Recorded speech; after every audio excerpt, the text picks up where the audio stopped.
Ta façon de voir conditionne ton attitude. La manière dont tu penses, c'est comme ça que tu agis. La Bible dit tel il pense, tel il est. Parfois, on n'a pas besoin de prier pour connaître l'état d'esprit de quelqu'un. On n'a pas besoin de jeûner. On regarde tes attitudes et on dit cette attitude, c'est une façon d'être, c'est une façon de voir, c'est l'état de quelqu'un. Alléluia. La Bible nous parle de Josué et de Caleb, ainsi que les autres. Même leurs noms, on a du mal à les retenir. Tellement ils se sont désistés. Josué et Caleb sont partis. Ils arrivent à Canaan, ils voient quelque chose. Mais avec quels yeux ils ont vu? Quand ils sont arrivés, il y avait des géants. La Bible parle, les raisins étaient grands comme pas possible. Il y avait des géants. Ils ont vu ça, ils sont rentrés. Les 10 autres ont vu, on peut pas gagner, on ne peut pas aller là-bas. Parce qu'il n'y a que des géants, ce n'est pas pour nous. Mais Josué et Caleb ont dit, on va y aller et on va les battre. Pourquoi? Parce qu'ils ont vu les géants avec les yeux de Dieu. Ils n'ont pas vu les géants comme les autres. Et ils ont vu les géants avec les yeux de Dieu. Comme Dieu est plus grand que les géants, ils ont vu des petits. Ta vision conditionne ton attitude. Il y a des choses que tu ne vois pas dans ta vie parce que tu vois mal. Il y a des choses que tu ne touches pas, que tu n'expérimentes pas parce que tu vois mal. Tes pensées sont mauvaises. Parce que la vision part de là-dedans. Vous prenez un tableau vide, vous donnez un tableau vide avec des pinceaux et des couleurs à quelqu'un, à un artiste. Vous le regardez, sans papier, sans rien, il prend, il commence à faire, et vous regardez, vous voyez votre tête dedans. Mais la tête qu'il a dessinée, c'est d'abord passé par son esprit. C'est ce qu'il voyait avant. Certaines réalités par lesquelles vous passez, ce ne sont que le reflet de vos pensées. C'est votre façon de voir qui fait que vous vivez comme ça. Ce n'est pas Dieu et ce n'est pas Satan, c'est vous-même. Satan n'y est pour rien, Dieu n'y est pour rien, mais ta façon de voir, ta façon de penser conditionne ta vie. Tu te regardes, tu dis non, moi en tout cas, je suis tellement limité. Moi, je suis tellement limité que ce travail-là n'est pas pour moi. Tu te vois limité, pas Dieu. Pas Dieu. Alléluia. Une vision, c'est une perception du monde extérieur par la vue, donc nos deux yeux là.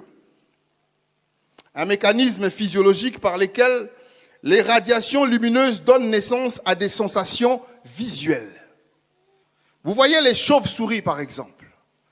Les chauves-souris, c'est un bon exemple. Les chauves-souris voient par les oreilles. Elles ont les yeux fermés. Mais le son qui est produit tout autour d'eux, ce son-là forme dans leur esprit une image. C'est comme ça que la chauve-souris voit, par le son. Et la chauve-souris, c'est une image de chrétien pour le fonctionnement de la vision. Toi, tu vois par la foi. Tu vois par rapport à la parole que tu entends. Maintenant, tout dépend de ce que tu entends. Parce que les paroles que tu entends forment en toi une image. Les paroles que tu entends te donnent une vision. C'est comme ça qu'on a des enfants de Dieu qui font même des rêves. Tu rêves de quelqu'un et tu déduis. Mais le rêve que tu as fait n'est que le reflet de tout ce que tu as entendu. D'autres ont des visions, mais la vision que tu as eue n'est que le reflet de tout ce que tu as entendu. Faites l'expérience de regarder des films, comment on appelle ça? Des films d'horreur. Regardez des films d'horreur pendant une semaine. La semaine d'après, vous allez faire des cauchemars. Parce que toutes ces images vont rester en vous. Ça va créer quelque chose. Et vous allez commencer à vivre ça. Ça prend forme. Ce qu'on entend La Bible dit la foi vient de ce qu'on entend. Donc ce que tu entends forme en toi quelque chose. Ça forme une image en toi. Et cette image devient réelle. Alléluia. Deuxième définition, au sens figuré. Voir, c'est se représenter quelque chose en esprit. C'est-à-dire en toi-même, tu formes quelque chose en toi et tu représentes la chose. Les enfants de Dieu que nous sommes, surtout les évangéliques, nous croyons que lorsque Dieu dit dans les 10 commandements que tu ne te feras point d'image taillée, que ça s'arrête seulement au statut. Vous avez, tel que nous sommes ici, beaucoup d'entre nous ont des images taillées. L'image taillée, c'est quoi? C'est l'image que tu formes dans ton esprit. Maintenant, si dans ton esprit, tu as formé Dieu d'une certaine façon, donc tu as fait de Dieu une image que tu adores, tu pèches. Si dans ton esprit, Dieu ne fonctionne que par des coups, tu as fait de Dieu une image d'un père fouettard, tu le vois que comme ça, avec une barbe, avec un bâton. Tu as fait de Dieu une image, mais c'est dans ton esprit que ça se passe. Tu as formé une image. Tu pèches. Donc, ce n'est pas seulement des statues, c'est les images que nous formons en nous de Dieu. Beaucoup ici pensent que Jésus, c'est le bonhomme là avec la barbe, et tout ça qu'on voit dans les trucs là. Beaucoup. C'est pas lui. Beaucoup pensent que porter une croix protège. Ça protège rien du tout. C'est une image taillée. D'autres dorment avec la Bible. Comme ça, les sorciers vont rien faire. Image taillée. Le sorcier s'en fout de la Bible. C'est un papier. D'autres mettent de l'eau. Vous connaissez l'histoire de l'eau, non? On met l'eau à côté d'autres, c'est devant la porte, on met l'eau. Comme ça, quand le sorcier va arriver, il voit un océan. Mais qui vous a menti comme ça? Image taillée. D'autres mettent le verre à côté de leur table de chevet. Comme ça, dès qu'il arrive, le démon se noie. Qui vous a menti? Tout ça, ce sont des images taillées qu'on se forme dans la tête. On se fait une image de Dieu. On se fait un fonctionnement de Dieu. Et du coup, on ne voit pas Dieu tel qu'on doit le voir. Alléluia. Troisièmement, une vision, c'est une chose surnaturelle qui apparaît aux yeux ou à l'esprit. C'est-à-dire, dans ton esprit, tu vois une réalité spirituelle. Tu vois. Ce n'est pas un rêve, non. Tu ouvres les yeux, tu fermes, c'est toujours la même image qui est là. Tu vois une réalité spirituelle. Ça s'appelle des apparitions, des révélations et tout ça. Quatrièmement, une représentation imaginaire. Imaginaire. Combien de jeunes filles ont imaginé des princes charmants? Elle dort. Elle commence à imaginer son futur mari. Il descend d'un cheval blanc. Il arrive, il a déjà la bague. Tu es en train d'imaginer quelque chose dans ton esprit. Et parfois, d'autres vivent dans cette imagination-là. Et les démons se saisissent de cette imagination pour te faire vivre des réalités spirituelles. Mari de nuit, femme de nuit, tu te réveilles, tu crois que tu as été avec un homme, tu crois que tu as été avec une femme. Non, ce sont des esprits qui abusent de toi. Parce que tu as ouvert une porte dans ton imagination. Vision. Deuxième mot, attitude. Attitude, manière de tenir son corps. Le corps exprime une attitude. Quelqu'un dans son cœur peut dire, je suis d'accord, mais son attitude te dit, je ne suis pas d'accord. Quelqu'un d'autre dans son cœur dit, je ne suis pas d'accord, mais son attitude te dit, je suis d'accord. Mais le cœur a dit, je ne suis pas d'accord. Attitude, c'est l'expression que l'on manifeste. Amen. Deuxièmement, attitude, ce sont des comportements. Et les comportements ne sont rien d'autre que des dispositions de cœur. Un comportement n'est rien d'autre que l'état d'esprit de quelqu'un. Quelqu'un qui est bagarreur, c'est pas qu'il se bagarre parce qu'on l'a embêté. Non. La personne se bagarre parce que dans son esprit, c'est un bagarreur. Quelqu'un qui est nerveux, c'est pas qu'il s'énerve parce qu'on l'a énervé. Non. C'est dans son esprit, c'est un nerveux. Parfois, tu n'as pas besoin de l'énerver qui s'énerve. Parce que c'est à l'intérieur, c'est une disposition de cœur. Prêt à bondir. Alléluia. Ce sont des attitudes. Une attitude, c'est la disposition à l'égard de quelqu'un. Tu es déjà prêt, vous n'avez pas encore discuté, mais toi, tu es déjà fâché. Tu te prépares déjà, tu dis, quand je veux la voir, elle va me... Donc, tu es en train de préparer ton état. C'est une disposition de cœur. Amen. Matthieu chapitre 1er. Je commence au verset 18 jusqu'au verset 25. Matthieu 1er, verset 18 au verset 25. Voici de quelle manière arriva la naissance de Jésus-Christ. Marie, sa mère, ayant été fiancée à Joseph, se trouvant enceinte par la vertu du Saint-Esprit. Avant qu'ils eussent habité ensemble, Joseph, son époux, qui était un homme de bien et qui ne voulait pas la diffamer, se proposa de rompre secrètement avec elle. Comme il y pensait, voici un ange du Seigneur lui apparut en songe et dit, Joseph, fils de David, ne crains pas de prendre avec toi Marie, ta femme, car l'enfant qu'elle a conçu vient du Saint-Esprit. Elle enfantera un fils et tu lui donneras le nom de Jésus. C'est lui qui sauvera son peuple de ses péchés. Tout cela arriva afin que s'accomplisse ce que le Seigneur avait annoncé par le prophète. Voici la Vierge sera enceinte, elle enfantera un fils et on lui donnera le nom d'Emmanuel. Ce qui signifie Dieu avec nous. Joseph, s'étant réveillé, fit ce que l'ange du Seigneur lui avait ordonné. Et il prit sa femme avec lui. Mais il ne la connut point jusqu'à ce qu'elle eût enfanté un fils auquel il donna le nom de Jésus. Amen. Matthieu 2. Matthieu chapitre 2 à partir du premier verset. Je lis tout le chapitre. Jésus étant né à Bethléem en Judée, au temps du roi Hérode, voici des mages d'Orient arrivèrent à Jérusalem et dirent, où est le roi des Juifs qui vient de naître? Car nous avons vu son étoile en Orient. Et nous sommes venus pour adorer.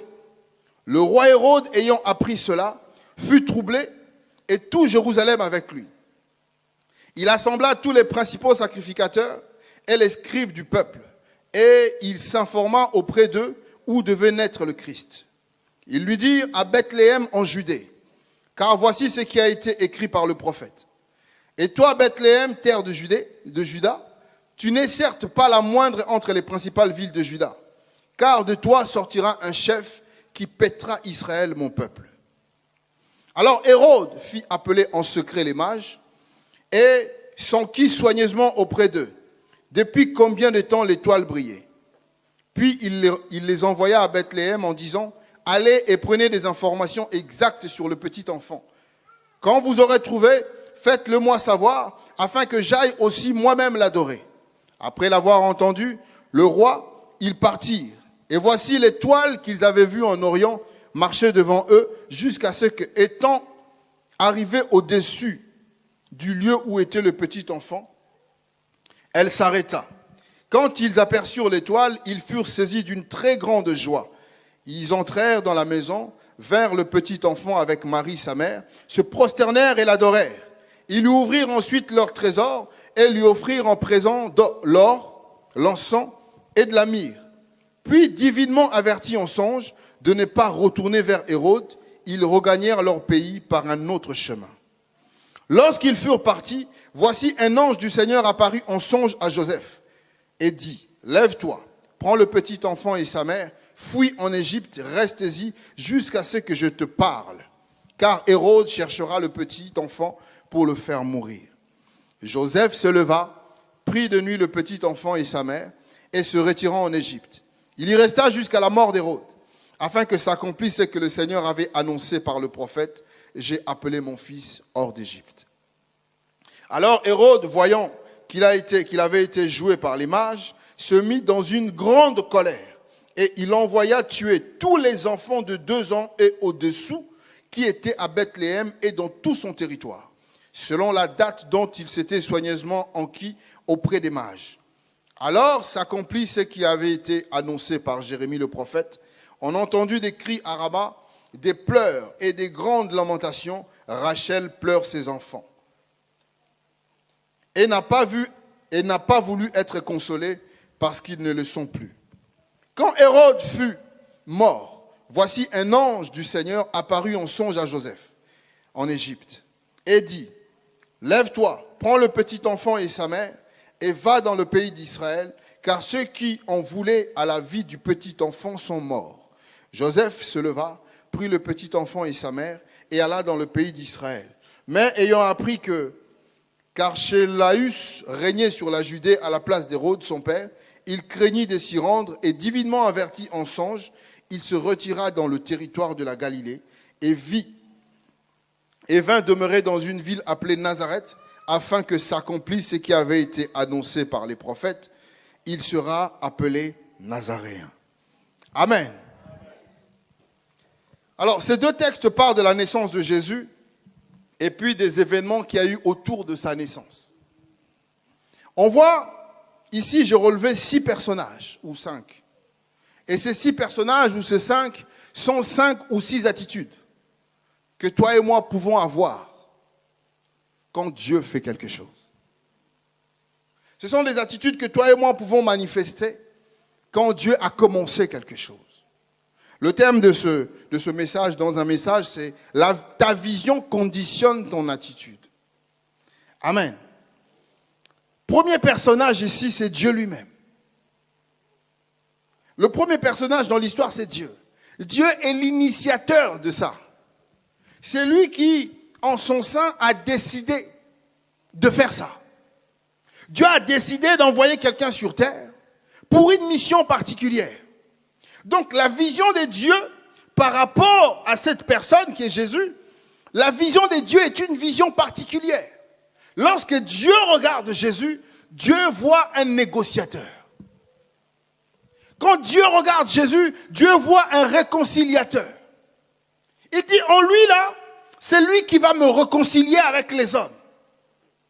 Par lui là, je vais pouvoir discuter avec les hommes que j'ai créés. Par lui, je vais pouvoir récupérer les hommes que j'ai créés. Par lui, je vais pouvoir m'asseoir avec les hommes que j'ai créés. N'oubliez pas que le désir profond de Dieu, c'est de discuter avec les hommes qu'il a créés. Quel est ce créateur qui ne chouchoute pas sa création ou sa créature? Vous avez même des créateurs de montres là. Si vous imitez sa montre, il va vous poursuivre. Il va vous poursuivre parce que sa montre est un chouchou pour lui. Dieu, c'est pareil. Dieu chouchoute sa créature. Et Dieu, quand il regarde Jésus, il dit non, celui-là, c'est la rançon. Quelqu'un devait payer le prix, lui, c'est la rançon.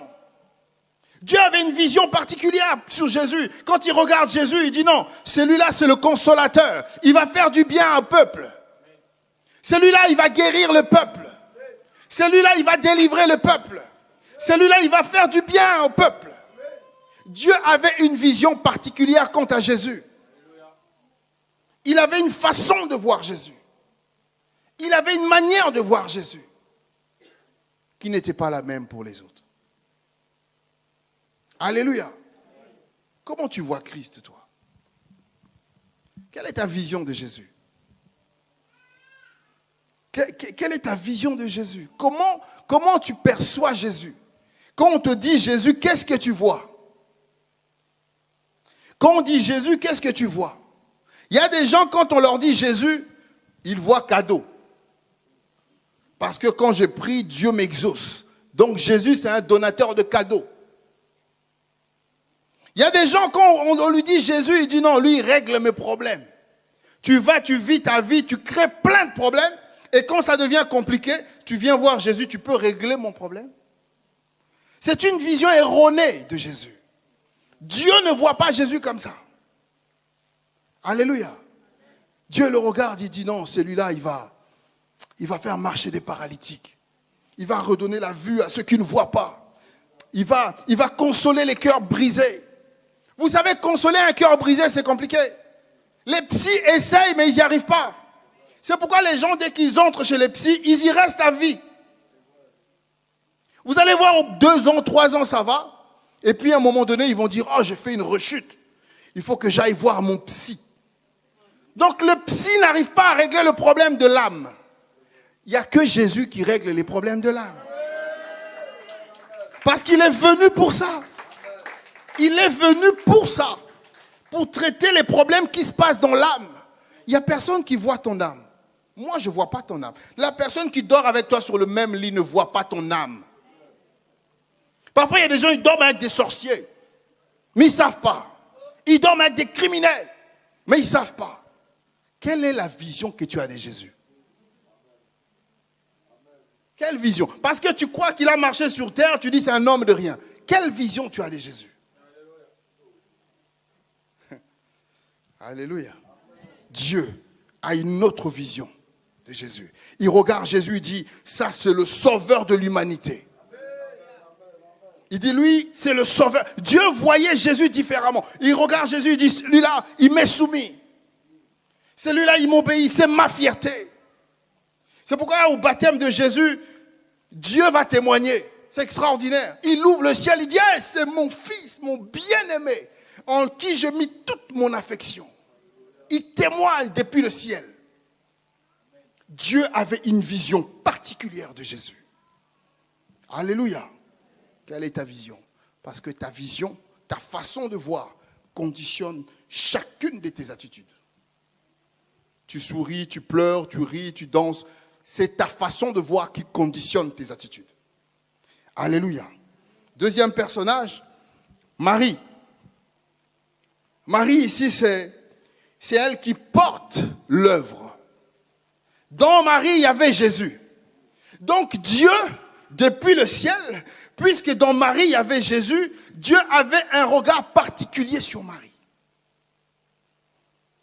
Il y avait des anges, il y avait une armée d'anges autour de Marie. La preuve en est que dès que Joseph voulait faire quelque chose, un ange apparaissait, boum, tu veux faire quoi? Dès qu'il prenait une décision, donc lui il ne voyait pas que les anges étaient autour de lui. Dès qu'il prenait une décision, je vais la quitter, boum, un ange apparaissait, tu ne la quitteras pas. Marie faisait l'objet d'une attention particulière pour Dieu.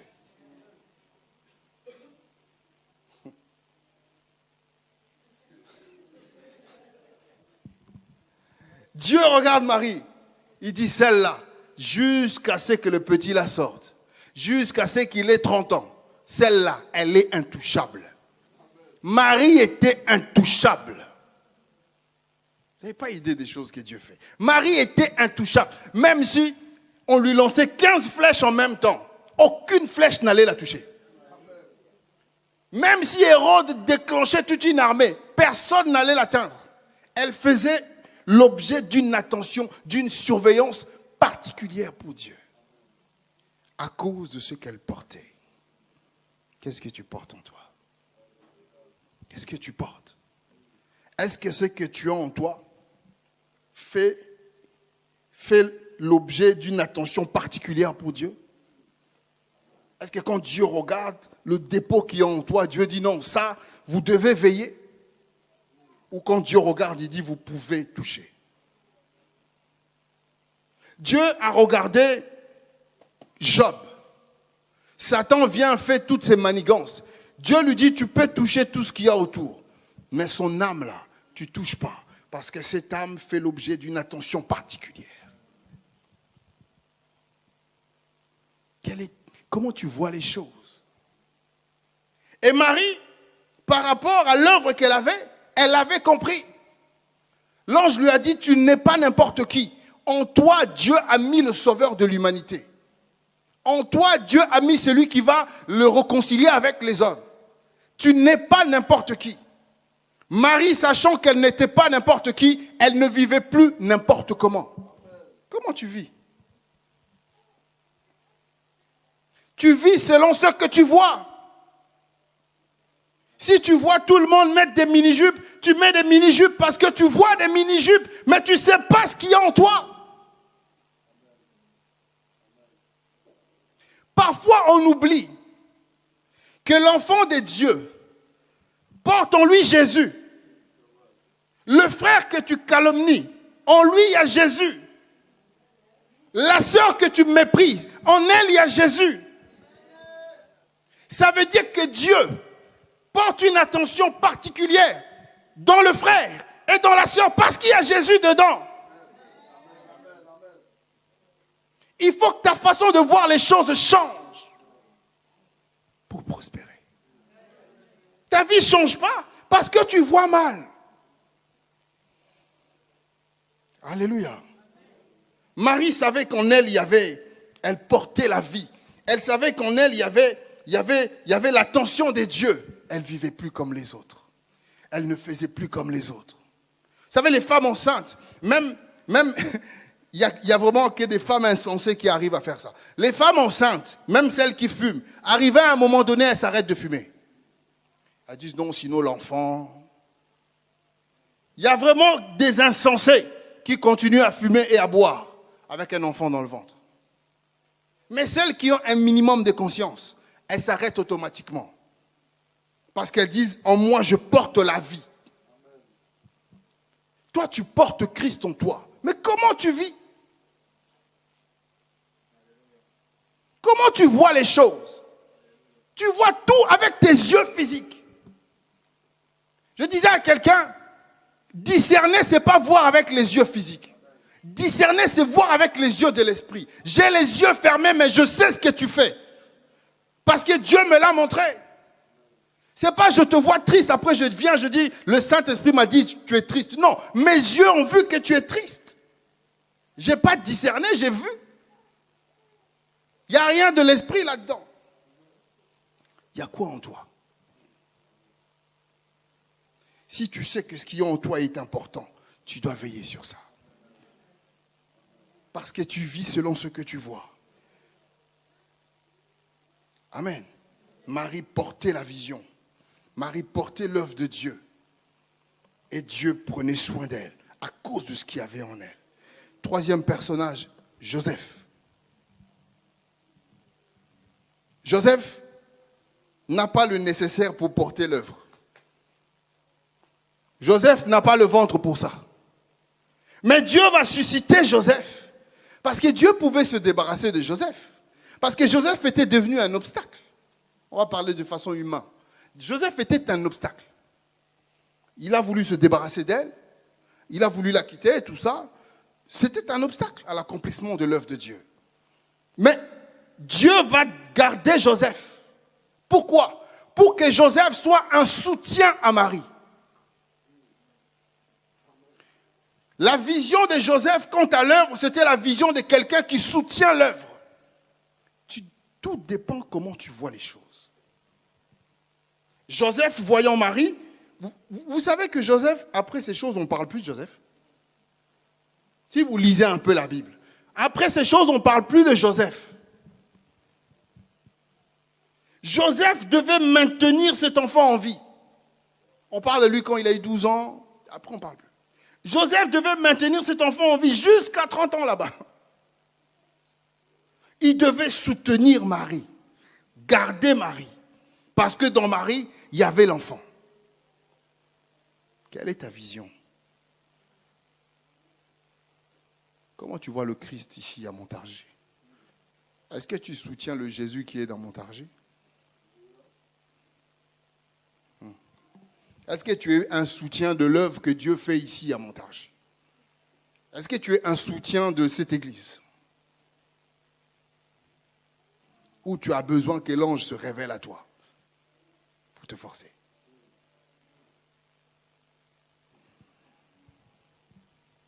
Alléluia. Dieu était obligé de se montrer à plusieurs reprises à Joseph. Parce que Joseph prenait des mauvaises décisions. On l'a lu, au moins 3 reprises. Joseph prenait des mauvaises décisions. Joseph décidait de manière charnelle. Et Dieu, pour le faire garder dans la position de soutien de l'œuvre, il se révélait à lui par un ange. Et lui disait, ce que tu veux faire là, c'est pas ça. Tu dois aller comme ça. Alléluia.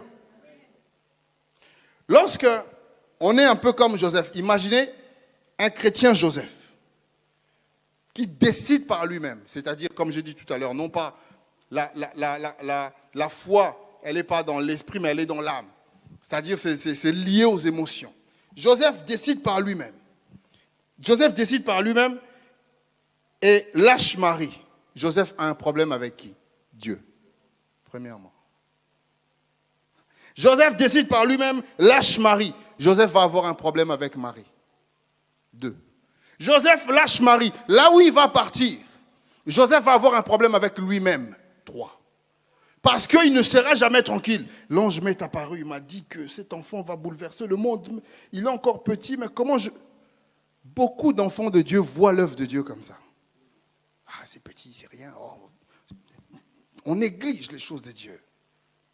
Et Dieu était obligé, parce qu'il avait choisi Joseph, d'imposer certaines choses à Joseph. Au travers des anges. Tu dois. C'est pour ça qu'il y a des choses qui t'arrivent dans la vie. Tu essaies de prendre cette direction, boum. Elle était bien tout d'un coup, mais la direction se ferme.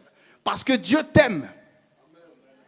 Dieu ne veut pas que tu aies un problème avec lui. Il ne veut pas que tu aies un problème avec les autres. Et il ne veut pas que tu aies un problème avec toi-même. Dieu t'aime. Alléluia. Un chrétien Joseph, c'est comme un chrétien, c'est un chrétien instable. Et l'instabilité nous met en problème avec tout le monde. Dieu, nous-mêmes et les autres. Parce que quand on est instable, on ne sait pas si on peut compter ou pas. On peut s'appuyer ou pas. On peut donner ou pas. On peut y aller ou pas. On peut faire ou pas. On ne sait pas. Parce qu'il n'y a pas conviction dans l'esprit. Lorsqu'on est convaincu de Jésus dans l'esprit, je vous assure, quand Jésus se révèle à toi dans l'esprit, tu ne poses pas de questions. Parce que ta conviction est au niveau spirituel. Lorsque Jésus va te parler, tu ne te poseras pas de questions, il n'y aura pas de doute. Mais quand la conviction est charnelle, tu douteras tout le temps de l'œuvre de Dieu. Si Dieu dit lève-toi, va. Mais lève-toi, va. Alléluia. 4e personnage, les mages. Les mages en même temps représentent ceux qui viennent soutenir l'œuvre que Dieu est en train de faire. Mais j'emmène ça maintenant de manière concrète, financière. La Bible dit, ils ont ramené quoi? De l'or, de l'encens, de la myrrhe. Ils ont ramené des pierres précieuses. Vous croyez que, comment il s'appelle?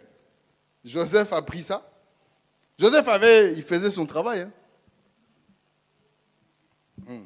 Maintenant, Dieu vient chambouler sa vie. Pars d'ici, parce que si tu pars pas, on va tuer l'enfant. Si on tue l'enfant, c'est toi qui auras un problème. Partez d'ici. Donc, ils sont partis. Donc, Joseph n'avait plus de travail. Il faut réfléchir comme ça quand vous lisez la Bible. Dit Dieu, prends cette situation, emmène ça dans ma vie. Joseph n'avait plus de travail. Joseph avait une femme à nourrir et un petit dans le ventre. Mais il n'avait plus de travail. Il n'avait plus de boulot. Il n'avait plus de maison. Jésus est né avec des animaux. Il n'y avait plus de maison. Vraiment, Seigneur, moi je suis ton enfant. Tu ne peux pas permettre que des choses comme ça m'arrivent. Si, ça doit t'arriver parce que tu dois grandir. Ça va t'arriver parce que tu dois grandir. Jésus est né comme ça. Seigneur, non, moi je ne suis pas n'importe qui. Non, oui, c'est parce que tu n'es pas n'importe qui que tu dois passer par l'instruction. C'est parce que tu n'es pas n'importe qui doit te montrer comment ça fonctionne. Alléluia. Vous savez, les paracommandos, là, les militaires, tout ça, ceux qui sont vraiment, qui partent en guerre, mais qui font des choses compliquées. Ce sont des gens qui ont une formation compliquée. Ils ont des formations compliquées. Ils ne sont pas formés comme les autres soldats 2 jours. Non, eux, c'est longtemps et c'est très dur. Alléluia.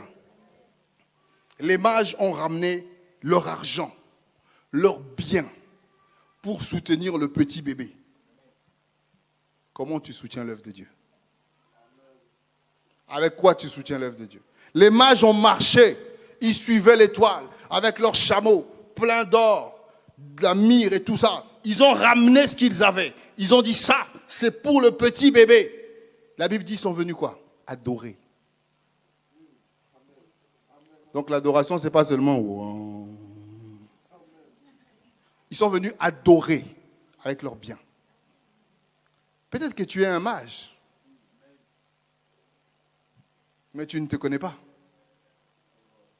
Peut-être que tu es mage. Entre tes mains, il y a l'or pour l'œuvre de Dieu. L'œuvre de Dieu, c'est quoi?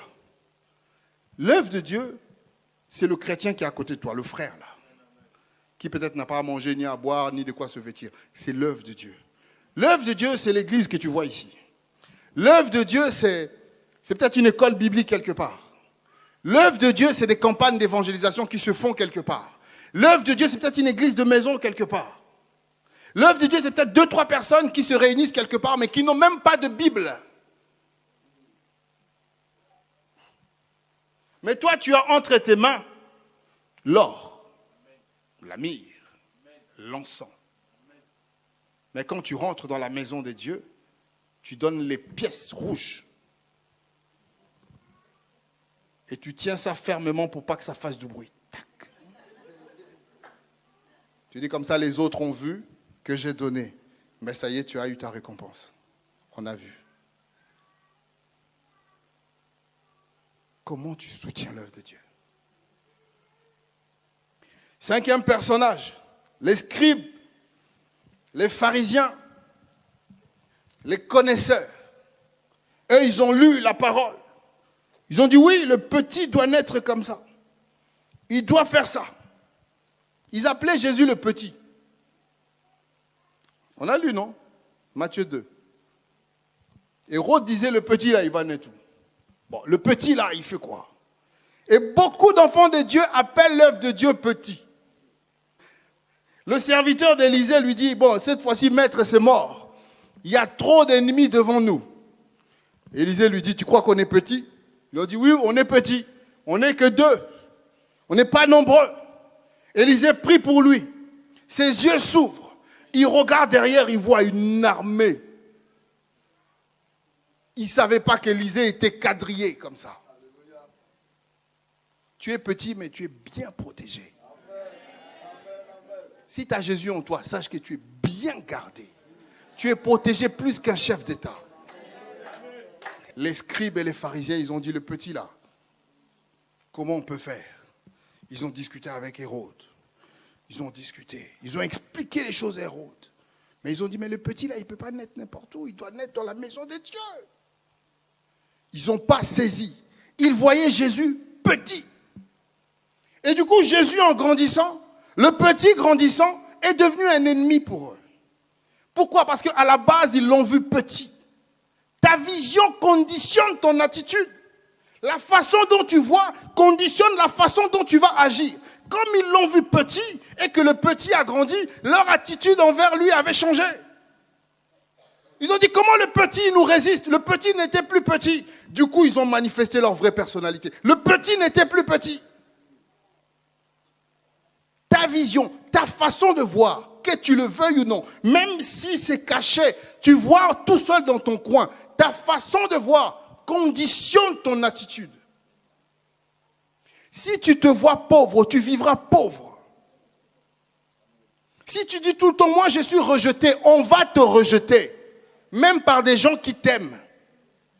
Parce que toi tu déclares, je suis rejeté. Les gens qui t'aiment ne vont pas comprendre parce que ton attitude va manifester une attitude de rejet envers eux. Ce n'est pas eux qui vont te rejeter, c'est ton attitude qui va te repousser en arrière. Comment tu vois les choses? Moi, je suis maladif. Oui, toutes les maladies du monde vont se manifester dans ton corps. Parce que c'est ta vision. Il faut que là-dedans, ça change. Il faut que tu te dises, je porte en moi Christ. Je porte en moi Jésus. Si tu portes en toi Jésus, tu dois voir comme lui voit. Alléluia. Sixième personnage et le dernier, c'est Hérode. Hérode a dit, comment? Le petit? On lui a dit, oui, mais le petit doit être chef de son peuple. Il dit, quoi? Le petit, là, il va grandir, il sera chef. Oui, le petit doit être chef. Ils ont dit, le petit va être roi. Il a dit, si c'est comme ça, on va tuer tous les petits. Hérode a décidé d'être opposant à Jésus. Il a décidé d'être opposant à l'œuvre de Dieu. Donc Hérode ne s'opposait pas à Marie. Hérode ne s'opposait pas. Il ne s'opposait pas à, comment il s'appelle? À Joseph. Hérode ne s'opposait même pas à Jésus. Hérode s'opposait à Dieu. Parce que l'initiateur de tout ça, c'est Dieu. Fais attention à ta façon de voir. Tu risques de te positionner en ennemi de Dieu sans t'en rendre compte. Parce que c'est ta vision qui te positionne ainsi.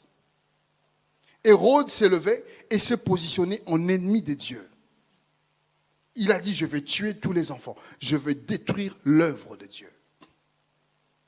On a parfois des attitudes Hérode. On a parfois des pensées Hérode. Vous voulez une pensée Hérode?